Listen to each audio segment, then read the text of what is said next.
Now, this autumn, Graham Norton is getting ready for the return of his award-winning talk show, of course. There's the new series of Drag Race UK, which is just coming up. He's going to be a judge there. And Eurovision is coming as well. So how on earth did he find the time to write his fifth novel? But he did, and I'm glad he did. Frankie, good to see you. Lovely to see you. Good to see you. And what a great idea.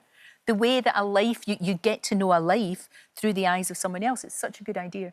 Yeah, well, Frankie, the main character of this, when we meet her, she's an old woman and she's living in East London and she hurts her ankle, she breaks her ankle. So she has a carer. And it's this young guy called Damien who happens to be from the little bit of West Cork that she's from. And you know what it's like?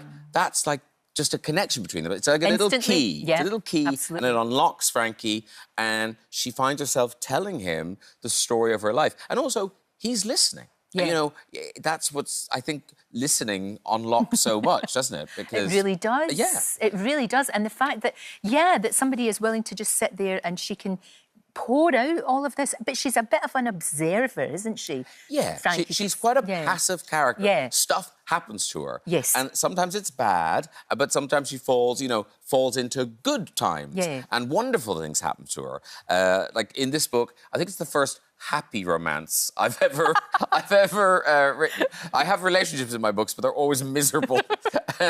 So she actually finds love in this book.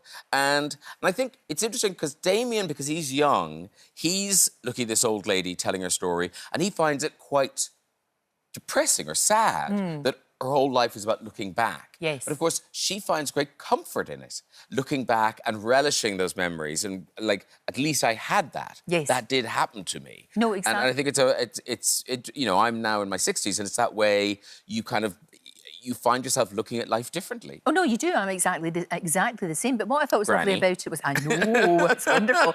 But how a young person listening to an older person, because that doesn't happen as often as it should, because the stories are brilliant.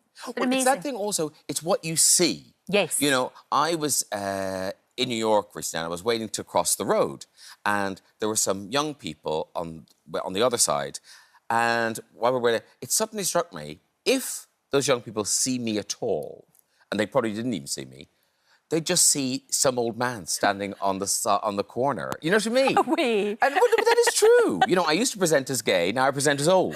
That's what happens in life. I know. So, and I think, you know, you sometimes, if you talk to an older person, you'll just hear some little thing. I was in the hotel the other day in Ireland, and the guy was talking, an old man was talking to the breakfast waiter, and he was just saying, oh, by the time I was 25, I had 3 daughters.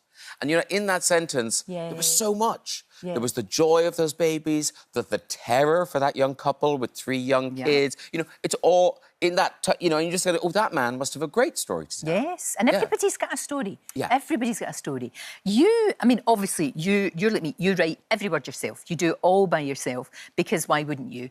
Well, because it's our hobby. It's our pleasure. Love it. You know, we love fiction. Yes. And so, you know, like the two of us, we've come to writing fiction later, having read lots of books. So at least we know what we like. Yeah. So we're writing books that I think we would read. No, absolutely. And this is a massive compliment. It's so easy to read. You feel right there.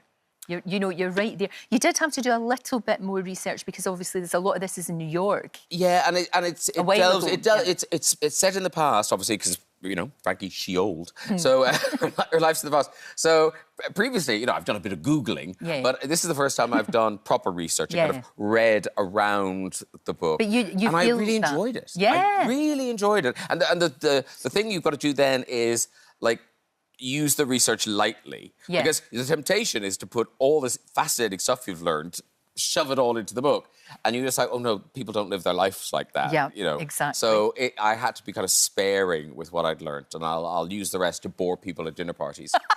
But you've learned so much, which is great. I mean, you just write so well, and you can tell that you write with love. You do actually enjoy it. And the dialogue, you've got the dialogue. Well, I think one of the things about coming to writing fiction later is, like, if I'd started writing fiction when I was in my 20s, say, when I was studying English at college and stuff, I think those books would have been really cynical and sharp and, they'd been funny, but in a kind of hard way. I get that. And I think coming to fiction later, you have a kind of empathy. Yes. So, and all the people that you've met. Yeah. And all the people that you've interviewed. And also, what I like about this format, about her telling the story like this, is there'll be a section where there's someone who, you know, in the great scheme of things, is a baddie. You know, it's a bad character.